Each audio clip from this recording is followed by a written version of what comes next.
The Seattle Seahawks walked out of Jacksonville with a win, but not peace of mind. Because beneath that 20-12 victory, something didn't sit right.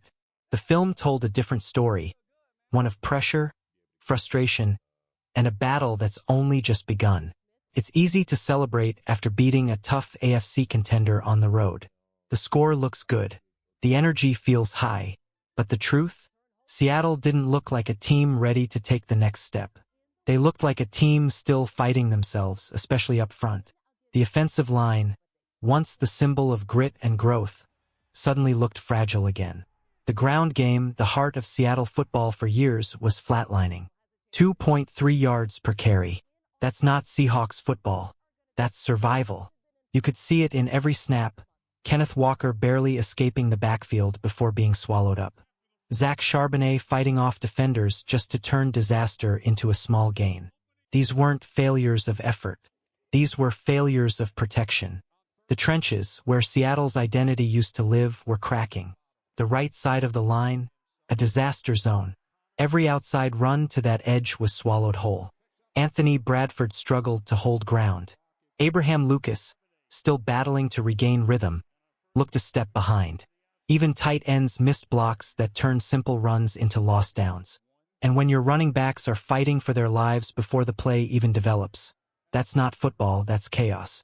It's not about talent. It's about timing, chemistry, and pride. And right now, that chemistry isn't there. Both Walker and Charbonnet are healthy. There's no injury excuse. Which means it's on the unit as a whole. The run game has always been Seattle's soul. Their identity through Marshawn, through Carson, through generations of tough, angry football. But lately, it feels like that fire is dimming. And here's the scary part.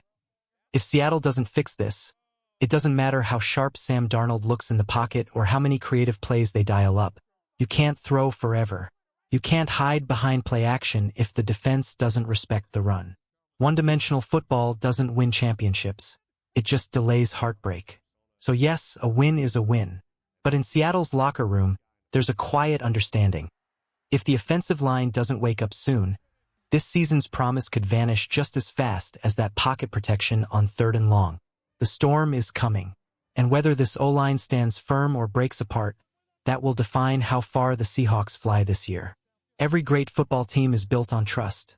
Trust in your teammates, trust in your line, trust that when the ball is snapped, the wall in front of you will hold. But right now, that trust in Seattle's offensive line feels shaky. The Seahawks' biggest enemy isn't the opposing defense. It's inconsistency. The offensive front looks like 5 different men playing 5 different games. And it shows in every failed block, every 3rd and long, every drive that dies before it ever begins. Jalen Sundell and Anthony Bradford. The spotlight's on them now. Both have moments of promise. Flashes where you think, there it is. That's what we need. But then the same mistakes return. Missed reach blocks, slow reaction off the snap, miscommunication that leaves rushers untouched. These aren't small errors. These are drive killers. Sundell, the athletic center brought in to anchor this group, has struggled to execute those tough crossface reach blocks, the kind that separate the good from the elite. Bradford, meanwhile, looks powerful but stiff, unable to get outside and seal lanes on those critical zone runs. The left side has been solid. Charles Cross and Gray Zabel have done enough to keep Seattle alive, but the right side is dragging everything down. And here's the truth. This isn't just a personnel problem. It's an identity problem. If you can't run to your strength, if your linemen don't match your scheme, then maybe the scheme needs to evolve.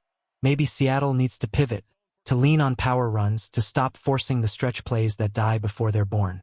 Because right now, this team's offense feels like a car with 2 flat tires. It can move, but it won't get far.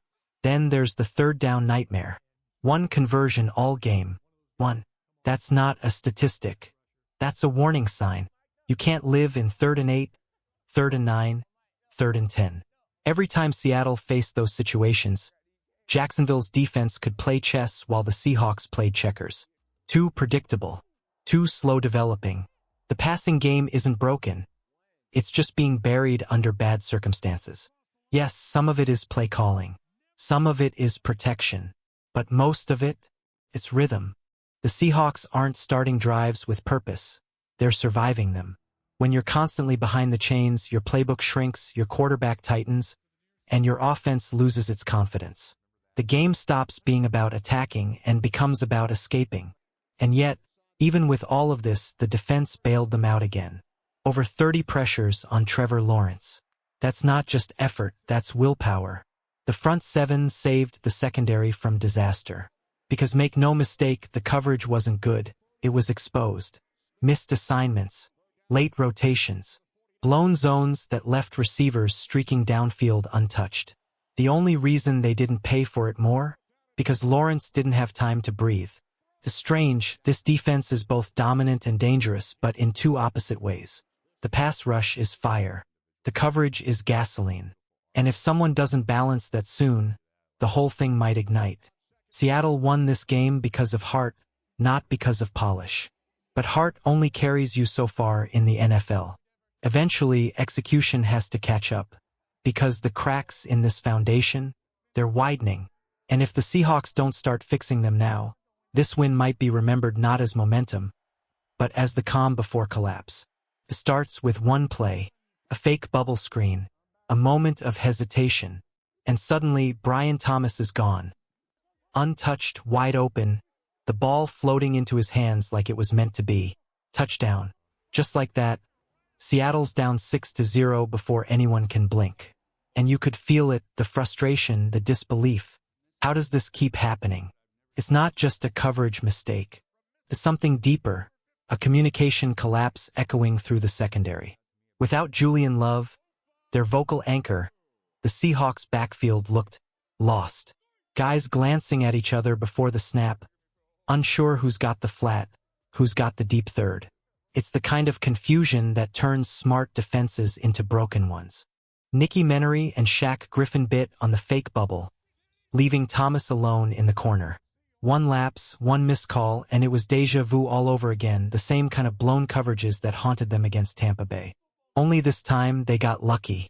Trevor Lawrence didn't have the time Baker Mayfield did a week earlier. If he had, this story might have ended differently. Because make no mistake, those receivers were open.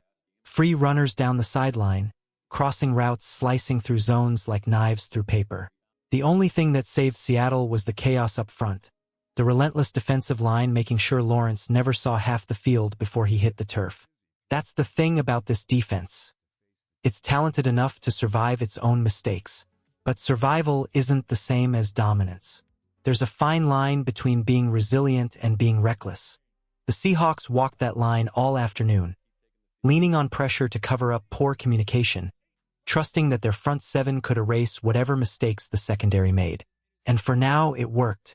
But that's a dangerous way to live in the NFL, because one of these Sundays, the pressure won't get there in time.